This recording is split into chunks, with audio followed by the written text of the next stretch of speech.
മാധ്യമങ്ങളെ കാണുകയാണ് തത്സമയ സംപ്രേഷണത്തിലേക്ക്. സ്വകാര്യ കമ്പനികൾക്ക് ഏൽപ്പിച്ചു കൊടുക്കുന്നത് ഇതാദ്യമല്ല. 2006 ഡൽഹി, ബോംബെ, അതിനുശേഷം ബാംഗ്ലൂർ, ഹൈദരാബാദ് തുടങ്ങിയുള്ള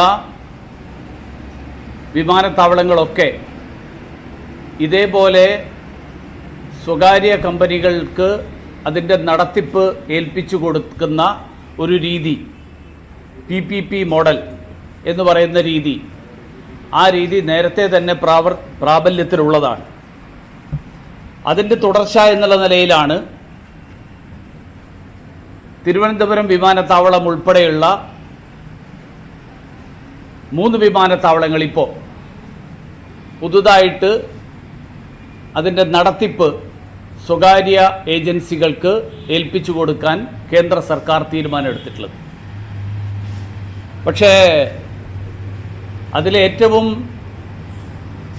എന്താ അതിനെ വിശേഷിപ്പിക്കേണ്ടത് എനിക്കറിയില്ല, അപഹാസ്യമായിട്ടുള്ള ഒരു സമീപനം കേരളത്തിലെ ഭരണമുന്നണിയുടെ നേതാക്കന്മാരും അതോടൊപ്പം കോൺഗ്രസ് നേതാക്കന്മാരും ഇപ്പോൾ തിരുവനന്തപുരം വിമാനത്താവളത്തിൻ്റെ കാര്യത്തിൽ എടുക്കുന്നു എന്നുള്ളതാണ് ഒരേ അവസരത്തിൽ അത്ഭുതപ്പെടുത്തുന്നതും അതോടൊപ്പം അപഹാസ്യവുമായിട്ടുള്ളൊരു സമീപനം. ഈ തീരുമാനം എടുത്തതിനെ വിശേഷിപ്പിക്കുന്നത് വലിയ അഴിമതി നടന്നു,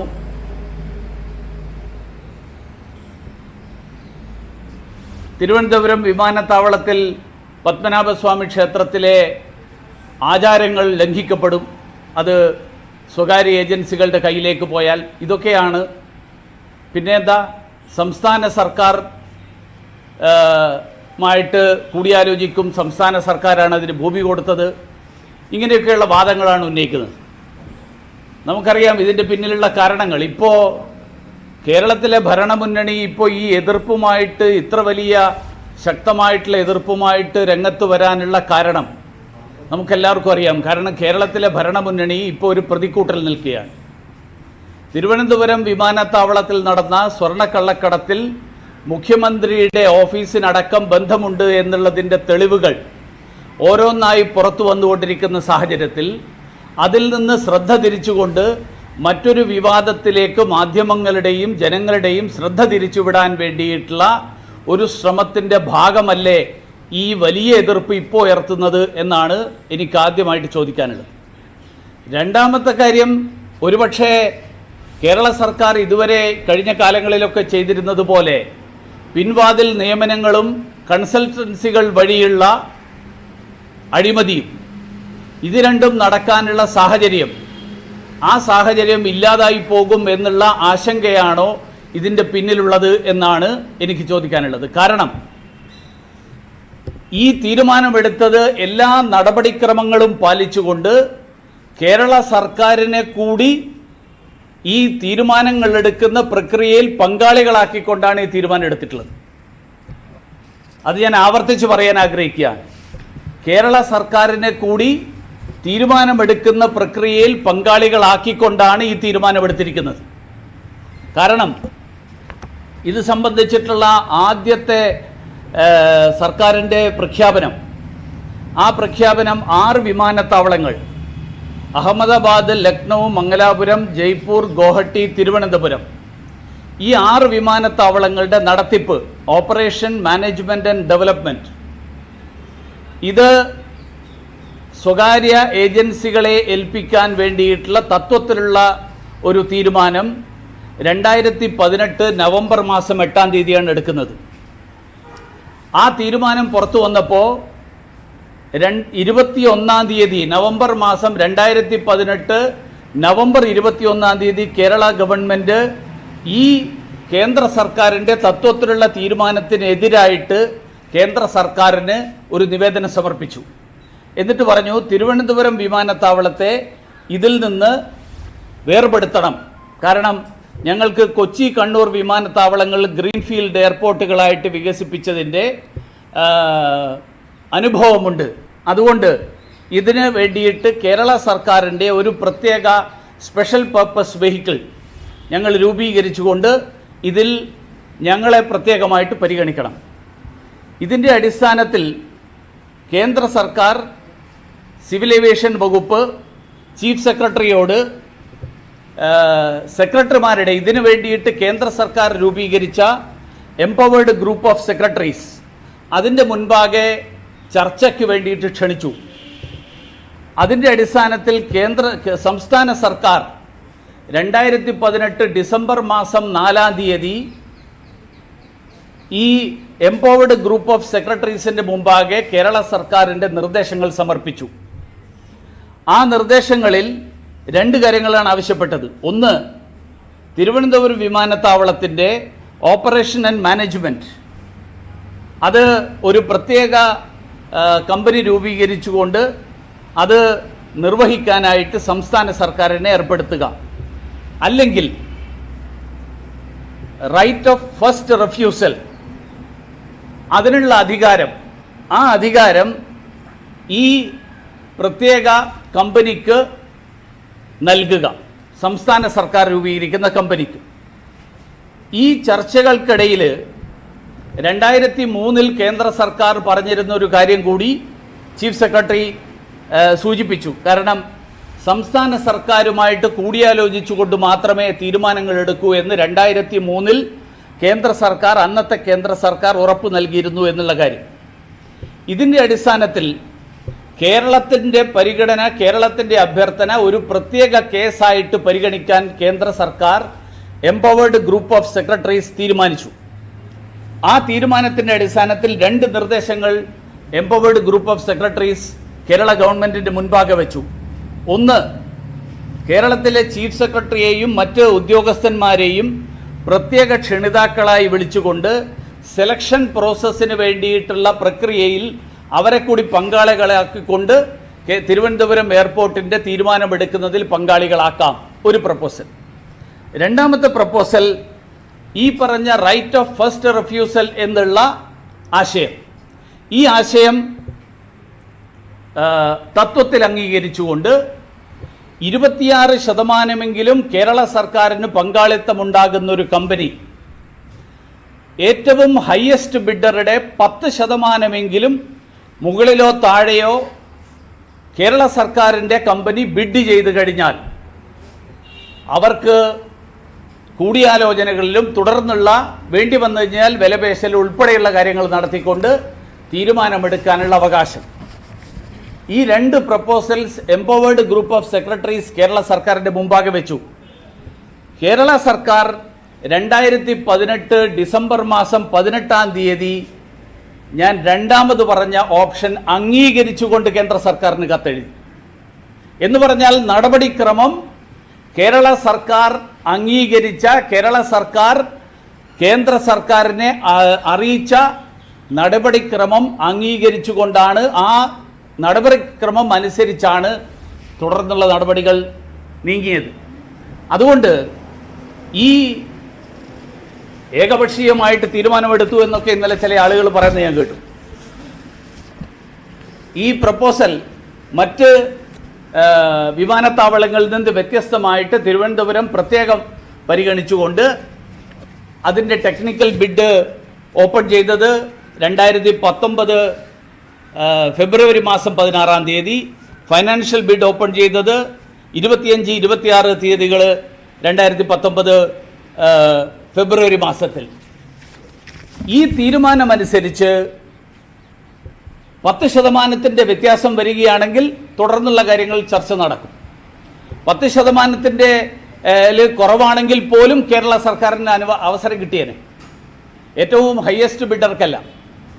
അത് അംഗീകരിച്ചു കേരള സർക്കാർ. അംഗീകരിച്ചതിൻ്റെ അടിസ്ഥാനത്തിൽ കേരള സർക്കാരിൻ്റെ ഏജൻസി ആയിട്ടുള്ള Kerala state industrial development corporation ഈ ബിഡിംഗ് പ്രോസസ്സിൽ പങ്കെടുത്തുകൊണ്ട് 3 സാങ്കേതികമായിട്ട് ക്വാളിഫൈഡ് ആയിട്ടുള്ള 3 ബിഡുകൾ ഉണ്ടായിരുന്നു.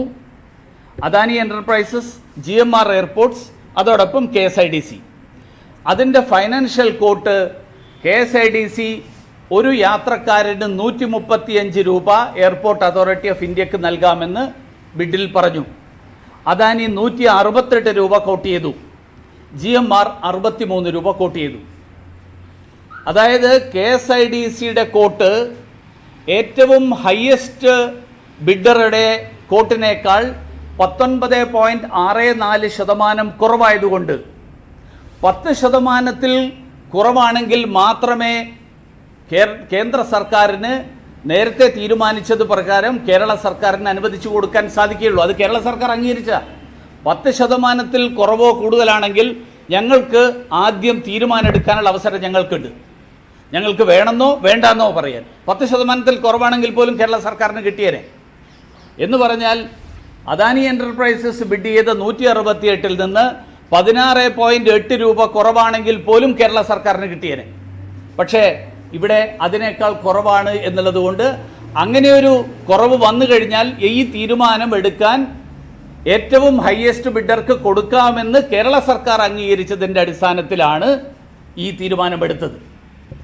ഈ തീരുമാനം ഇതനുസരിച്ച് എടുത്തില്ലെങ്കിൽ ആഗോളതലത്തിൽ ക്ഷണിച്ചിട്ടുള്ള ആഗോള ടെൻഡറുകൾ, ആ ടെൻഡറുകൾ ക്ഷണിക്കുന്ന പ്രക്രിയ, ആ പ്രക്രിയ തന്നെ തകിടം മറിയുന്ന സാഹചര്യവും തുടർന്ന് നിരവധി കേസുകളും മറ്റു പ്രശ്നങ്ങൾക്കും ഒക്കെ കാരണമാവുകയും ചെയ്യുന്ന ഒരു സ്ഥിതി ഉണ്ടായേനെ. രണ്ടാമത്തെ കാര്യം, ഇതിനെ സംബന്ധിച്ചിട്ടുള്ള കോടതി നിയമപ്രക്രിയ, KSIDCയും അതുപോലെ വിവിധ മറ്റ് നിരവധി ആളുകൾ അവരെല്ലാവരും തന്നെ ഹൈക്കോടതിയിൽ പോയി. 2019 ഡിസംബറിൽ ഹൈക്കോടതി തള്ളി. അതിനുശേഷം സ്പെഷ്യൽ ലീവ് പെറ്റീഷൻ സുപ്രീം കോടതിയിൽ കൊടുത്തു. ഹൈക്കോടതിയുടെ ഉത്തരവിനെതിരായിട്ട് സുപ്രീം കോടതി അത് തിരിച്ച് കേരള ഹൈക്കോടതിയിലേക്ക് അയച്ചു. സുപ്രീം കോടതി അത് പരിഗണിച്ചില്ല, തള്ളിക്കളഞ്ഞു. അതുകൊണ്ട് ഹൈക്കോടതിയുടെ വിധിക്ക് വിധേയമാണ് ഇപ്പോൾ എടുത്തിട്ടുള്ള തീരുമാനം എന്ന് കേന്ദ്ര സർക്കാർ വ്യക്തമാക്കാൻ ആഗ്രഹിക്കുകയാണ്. ഞാൻ ഇത് പറയുമ്പോൾ ഒരു കാര്യം കൂടി ഞാൻ സൂചിപ്പിക്കാൻ ആഗ്രഹിക്കുകയാണ്. കേരളത്തിൽ സ്വകാര്യ മേഖലയിൽ വിമാനത്താവളം എന്നുള്ളത് ഇതിപ്പോൾ നടത്തിപ്പും വികസനവും അതിൻ്റെ മാനേജ്മെൻറ്റും, ഓപ്പറേഷൻ മാനേജ്മെൻറ്റ്, ഇതാണ് സ്വകാര്യ ഏജൻസികളെ ഏൽപ്പിച്ചിട്ടുള്ളത്. പക്ഷെ കേരളത്തിൽ 2 വിമാനത്താവളങ്ങളുടെ ഉടമസ്ഥത തന്നെ സ്വകാര്യ മേഖലയിലാണ്. 32% കൊച്ചിൻ ഇൻ്റർനാഷണൽ എയർപോർട്ടിൽ കേരള സർക്കാരിൻ്റെ പങ്കാളിത്തം. കണ്ണൂർ ഇൻ്റർനാഷണൽ എയർപോർട്ടിൽ 30% മാത്രമേ ഉള്ളൂ. എന്ന് പറഞ്ഞാൽ 70% കേരള സർക്കാരിൻ്റേതല്ല, സർക്കാർ ഇതര ഏജൻസികളാണ്. അങ്ങനെയുള്ള ആളുകൾ, അതായത് ഭൂമി ഉൾപ്പെടെയുള്ള മുഴുവൻ വിമാനത്താവളത്തിൻ്റെ ഉടമസ്ഥത തന്നെ സ്വകാര്യ മേഖലയെ ഏൽപ്പിച്ചിട്ടുള്ള ആളുകൾ ഇപ്പോൾ വലിയ പൊതുമേഖലയുടെ വക്താക്കളായിട്ട് രംഗത്ത് വരുമ്പോൾ ഇതിൻ്റെ യഥാർത്ഥ കാരണം പൊതുമേഖലയും സ്വകാര്യ മേഖലയല്ല, നടപടിക്രമങ്ങൾ അംഗീകരിച്ചതിൻ്റെ അടിസ്ഥാനത്തിൽ തീരുമാനം വരുമ്പോൾ ഈ തീരുമാനത്തെ വിവാദമാക്കിക്കൊണ്ട് സ്വർണ്ണക്കള്ളക്കടത്തിൽ നിന്ന്, അതിൽ മുഖ്യമന്ത്രിയുടെ ഓഫീസിൻ്റെ പങ്കിൽ നിന്ന് ശ്രദ്ധ തിരിക്കാൻ കഴിയുമോ എന്നുള്ള ഒരു ഗൂഢലക്ഷ്യം മാത്രമാണ് ഈ വിഷയം ഒരു വിവാദമാക്കുന്നതിൻ്റെ പിന്നിൽ എന്നുള്ളതിൽ ഒരു സംശയമില്ല. മാത്രമല്ല, ഈ വിമാനത്താവളത്തിൽ നിന്ന് തിരുവനന്തപുരം വിമാനത്താവളം ഇപ്പോൾ കഴിഞ്ഞ കാലങ്ങളിലെ വരുമാനവുമായിട്ട് താരതമ്യം ചെയ്യുമ്പോൾ ആ വരുമാനത്തിൽ നിന്ന് വരും കാലങ്ങളിൽ എയർപോർട്ട് അതോറിറ്റി ഓഫ് ഇന്ത്യക്ക് ഈ ഒരൊറ്റ വർഷത്തെ കണക്കെടുത്ത് കഴിഞ്ഞ വർഷത്തേക്കാൾ കൂടുതൽ വരുമാനം ഉണ്ടാവും. ബോംബെ ഡൽഹി എയർപോർട്ടുകളുടെ മാത്രം കണക്കെടുത്തു കഴിഞ്ഞാൽ ബോംബെ ഡൽഹി എയർപോർട്ടിൽ 2006-2007 വർഷം തൊട്ട് 2019-20 വരെയുള്ള കഴിഞ്ഞ സാമ്പത്തിക വർഷം വരെ 29,000 കോടി രൂപയാണ് മുൻകാലങ്ങളിൽ നിന്ന് നേടിയതിനേക്കാൾ കൂടുതലായിട്ട് എയർപോർട്ട് അതോറിറ്റി ഓഫ് ഇന്ത്യക്ക് കിട്ടിയിരിക്കുന്നത്. അത് നമ്മുടെ നാട്ടിലെ വ്യോമയാന മേഖലയ്ക്ക് കൂടുതൽ സൗകര്യങ്ങൾ ഏർപ്പെടുത്താൻ, പുതിയ വിമാനത്താവളങ്ങൾ നിർമ്മിക്കാൻ, വിമാനത്താവളങ്ങളിലെ സൗകര്യങ്ങൾ മെച്ചപ്പെടുത്താൻ, അതിനൊക്കെ വേണ്ടിയാണ് എയർപോർട്ട് അതോറിറ്റി ഓഫ് ഇന്ത്യ വിനിയോഗിച്ചിട്ടുള്ളത്. ഇനി തിരുവനന്തപുരം എയർപോർട്ടിൻ്റെ കണക്കെടുത്തു കഴിഞ്ഞാൽ 2017-18 വർഷത്തിൽ എയർപോർട്ട് അതോറിറ്റി ഓഫ് ഇന്ത്യക്ക് തിരുവനന്തപുരം എയർപോർട്ടിലെ വരുമാനം 136,23,00,000. ഈ വർഷത്തെ എസ്റ്റിമേറ്റ് കണക്കാക്കിയിരിക്കുന്നത് 2020-21 എസ്റ്റിമേറ്റ് കണക്കാക്കിയിരിക്കുന്നത് കോവിഡിൻ്റെ പശ്ചാത്തലത്തിൽ ഒരുപക്ഷെ അതിൽ ഏറ്റക്കുറച്ചിലുകൾ വരാം. പക്ഷേ കണക്കാക്കിയിരുന്നത് 153 കോടി 22 ലക്ഷമാണ്. പക്ഷേ ഇപ്പോൾ അദാനി കോട്ട് ചെയ്തിട്ടുള്ള കണക്കനുസരിച്ചിട്ടാണെങ്കിൽ 179 കോടി 41 ലക്ഷം രൂപ ഈ വർഷം തന്നെ തിരുവനന്തപുരം എയർപോർട്ടിൽ ഈ വർഷം എയർപോർട്ട് അതോറിറ്റി ഓഫ് ഇന്ത്യക്ക് കിട്ടുന്നതിനേക്കാൾ ഏതാണ്ട് 30 കോടിയോളം 25 കോടിയിലധികം രൂപ കിട്ടും. വരും വർഷങ്ങളിൽ അത് കൂടുതൽ വർദ്ധിക്കും. അതുകൊണ്ട് തിരുവനന്തപുരത്തിൻ്റെ വികസനത്തിന് തുരങ്കം വെക്കുന്ന നിലപാട് കേരളത്തിലെ ഭരണമുന്നണി കൈക്കൊള്ളുന്നതിൽ നിന്ന് പിന്മാറണം. അല്ലെങ്കിൽ തിരുവനന്തപുരത്തെ ജനങ്ങൾ ഭരണമുന്നണിയെ അതിന് അനുസൃതമായിട്ടുള്ള പാഠം പഠിപ്പിക്കും എന്നുള്ള കാര്യത്തിൽ എനിക്ക് ഒരു സംശയമില്ല. രണ്ടാമത്തെ കാര്യം, കോൺഗ്രസ്സുകാർക്ക് ഇപ്പോൾ അവർ പഴയതൊക്കെ മറന്നുപോയി എന്നാണ് തോന്നുന്നത്. 2006-ലും 2007-ലും അവരുടെ സർക്കാരിൻ്റെ കാലത്താണ് ഈ ഇന്ത്യയിലെ 4 പ്രമുഖ വിമാനത്താവളങ്ങൾ, അതുമാത്രമല്ല മറ്റു പല വിമാനത്താവളങ്ങളും ഇതുപോലെ സ്വകാര്യ ഏജൻസികൾക്ക് നടത്തിപ്പിന് വേണ്ടിയിട്ട് ചുമതലയേറ്റെടുത്തു കൊടുത്തത്. അന്ന് ഇതൊക്കെ നടന്നപ്പോൾ വലിയ അഴിമതിയാണോ നിങ്ങൾ കാണിച്ചത്? നിങ്ങൾ കമ്മീഷൻ വാങ്ങിയിട്ടാണോ കൊടുത്തത്? നിങ്ങളിപ്പോൾ പറയുന്നത് ഇതിൻ്റെ പിന്നിൽ വലിയ അഴിമതിയുണ്ട് എന്നാണല്ലോ. ഈ അഴിമതി അന്ന് നിങ്ങൾ നടത്തിയതിൻ്റെ ഓർമ്മയിലാണ് പറയുന്നതെങ്കിൽ ഞങ്ങളുടേത് വളരെ സുതാര്യമായിട്ടുള്ള ഒരു പദ്ധതിയാണ്, ഒരു പ്രക്രിയയാണ്. അതുകൊണ്ട് നിങ്ങൾ അഴിമതി കാണിച്ച അതേ രീതിയിൽ തന്നെയാണ് ഞങ്ങൾ ചെയ്യുന്നത് എന്ന് ഉള്ള സംശയത്തിലാണ് ഇതിൻ്റെ പിന്നിലും അഴിമതിയുണ്ട് എന്ന് പറയുന്നതെങ്കിൽ കോൺഗ്രസ് നേതാക്കന്മാർ അവരുടെ ചരിത്രം, ആ ചരിത്രത്തിൻ്റെ അടിസ്ഥാനത്തിൽ, അവരുടെ അനുഭവത്തിൻ്റെ അടിസ്ഥാനത്തിൽ നരേന്ദ്രമോദി സർക്കാരിനെ വിലയിരുത്തരുത് എന്നുകൂടി ഞാൻ ഈ അവസരത്തിൽ ഓർമ്മിപ്പിക്കാൻ ആഗ്രഹിക്കുകയാണ്. ഈ പത്മനാഭസ്വാമി ക്ഷേത്രത്തിൻ്റെ ആചാരലംഘനം, പത്മനാഭസ്വാമി ക്ഷേത്രം തന്നെ ഇല്ലാതാക്കാൻ ശ്രമിച്ച ആളുകളാണ് ഇപ്പോൾ പറയുന്നത് അവിടുത്തെ ആചാരലംഘനം ഇതിന് കാരണമാകുന്നു. ശബരിമല ക്ഷേത്രം ഇല്ലാതാക്കാൻ ശ്രമിച്ച ആളുകളാണ് ഇപ്പോൾ പത്മനാഭസ്വാമി ക്ഷേത്രത്തിൻ്റെ ആചാരലംഘനത്തിൻ്റെ പേരും പറഞ്ഞ് രംഗത്ത് വരുന്നത്. അപ്പോൾ കേരളത്തിലെ ക്ഷേത്ര വിശ്വാസികളുടെ മുഴുവൻ ആചാരങ്ങൾക്ക് കടക്കൽ കത്തിവെക്കുന്ന സമീപനമെടുത്ത ഒരു സർക്കാരിലെ ആളുകൾക്ക് കേരളത്തിൽ പത്മനാഭസ്വാമി ക്ഷേത്രത്തിൻ്റെ ആചാരത്തെക്കുറിച്ച് നിങ്ങൾ വേവലാതിപ്പെടേണ്ട. അത് വേവലാതിപ്പെടാൻ പണ്ടുണ്ടായിരുന്ന ആളുകൾ ഇപ്പോഴും ഉണ്ട്. ഭാരതീയ ജനതാ പാർട്ടി കേന്ദ്രത്തിൽ ഭരണം നടത്തുമ്പോൾ ക്ഷേത്ര വിശ്വാസികളുടെ താല്പര്യങ്ങൾക്കെതിരായിട്ടുള്ള ഒരു സമീപനവും ഈ സർക്കാരിൽ നിന്നുണ്ടാകില്ല എന്ന് ഈ ആശങ്കയുള്ള ആരെങ്കിലും ഉണ്ടെങ്കിൽ അവരുടെ ആശങ്ക ദൂരീകരിക്കാൻ വേണ്ടിയിട്ട് ഞാൻ സൂചിപ്പിക്കാൻ ആഗ്രഹിക്കുക.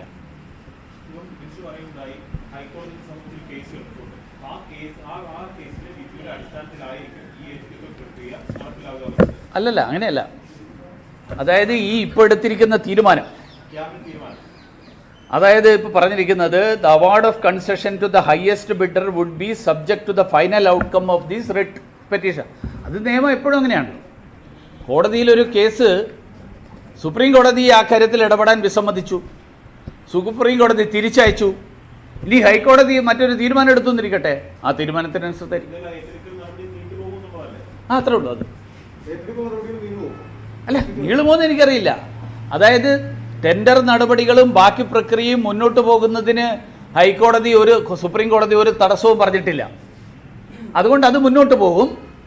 അതിലെന്തെങ്കിലും തടസ്സമുണ്ടാകണമെങ്കിൽ അത് ഹൈക്കോടതിയുടെ വിധിയുടെ അടിസ്ഥാനത്തിൽ അത് ഫൈനൽ തീരുമാനവും. ഇല്ലില്ല, ഇതെല്ലാം നടത്തിക്കൊള്ളാൻ പറഞ്ഞിട്ടുണ്ട് സുപ്രീം കോടതി അക്കാര്യത്തിൽ ഒരു സ്റ്റേയും തന്നിട്ടില്ല. സബ്ജക്ട് ടു ദ കണ്ടീഷൻ എന്ന് പറഞ്ഞാൽ എന്ന് വിധേയമാണെന്ന് അർത്ഥം. അത് വിധേയമാണെന്ന് പറഞ്ഞാൽ അതിൻ്റെ അർത്ഥം ഈ നടപടികളൊന്നും നടക്കില്ല എന്നല്ല. അപ്പോൾ അതനുസരിച്ചിട്ടുള്ള തീരുമാനം എടുക്കും. നമ്മുടെ നാട്ടിൽ നിരവധി കാര്യങ്ങൾ അങ്ങനെ നടക്കുന്നില്ല.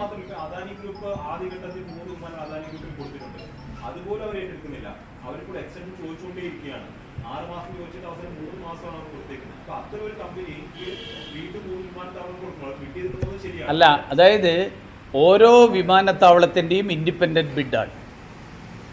അതുകൊണ്ട് നേരത്തെ എടുത്തോ എടുത്തില്ലയോ എന്നുള്ളതൊന്നും ഇക്കാര്യത്തിൽ നോക്കേണ്ട ബാധ്യത സർക്കാരിനില്ല. അതുകൊണ്ട് എടുക്കുന്നില്ല എന്നിരിക്കട്ടെ. അപ്പോൾ അതിലും ബിഡിൻ്റെ പ്രൊവിഷൻ ഉണ്ടാവും, ആ പ്രൊവിഷൻസ് ഉണ്ടാവും, ആ പ്രൊവിഷൻസ് അനുസരിച്ചിട്ട് നീങ്ങും.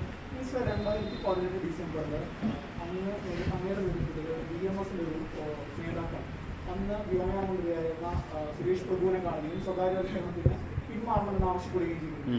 ഇപ്പോൾ അന്ന് പറയുന്ന നിലപാടും അത് നമ്മൾ വലിയൊരു വൈരുദ്ധ്യമില്ല. ഒരു വൈരുദ്ധ്യമില്ല. കാരണം എന്ന് വെച്ച് കഴിഞ്ഞാൽ ഈ പറഞ്ഞ കേരള സർക്കാർ, അതായത് 2018 ഡിസംബർ മാസം, 2018 നവംബർ 8 ഈ പ്രഖ്യാപനം കഴിഞ്ഞതിന് ശേഷം നവംബർ 2018 ഡിസംബർ മാസത്തിൽ ഈ ചർച്ചകൾ നടന്നുകൊണ്ടിരിക്കുന്ന ഘട്ടത്തിലാണ്. ആ ചർച്ചകൾ നടന്നുകൊണ്ടിരിക്കുന്ന ഘട്ടത്തിൽ കേരളത്തിലെ എല്ലാവരും റെപ്രസെൻ്റ് ചെയ്തു. കേരള സർക്കാർ കേരളത്തിലെ ജനങ്ങളെ പ്രതിനിധീകരിച്ചുകൊണ്ടാണല്ലോ അവിടെ പോയത്.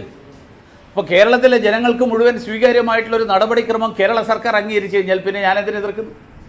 കേന്ദ്രമന്ത്രി വി മുരളീധരൻ മാധ്യമങ്ങളോട് സംസാരിക്കുകയാണ്. തിരുവനന്തപുരം വിമാനത്താവളത്തിന്റെ സ്വകാര്യവൽക്കരണത്തിനെതിരെ സംസ്ഥാന സർക്കാർ ഉയർത്തുന്ന ആരോപണങ്ങൾ ഇരട്ടത്തപ്പാണെന്നും ഏകപക്ഷീയമായിട്ടുള്ള ഒരു തീരുമാനമല്ല എടുത്തതെന്നും ആദ്യമായിട്ടല്ല വിമാന താവളങ്ങൾ സ്വകാര്യവൽക്കരിക്കുന്നത് രാജ്യത്ത് എന്നും വി മുരളീധരൻ മാധ്യമങ്ങളോട് പറയുന്നു. സ്വർണ്ണക്കള്ളക്കടത്ത് കേസിൽ നിന്ന് ശ്രദ്ധ തിരിക്കാൻ വേണ്ടിയിട്ടാണ് സർക്കാർ ഈ വിഷയത്തിൽ ആരോപണങ്ങൾ ഉന്നയിക്കുന്നതെന്നും കേന്ദ്രമന്ത്രി ആരോപിച്ചു. വാർത്താ ബുള്ളറ്റിൻ പൂർണ്ണമാകുന്നു. നമസ്കാരം.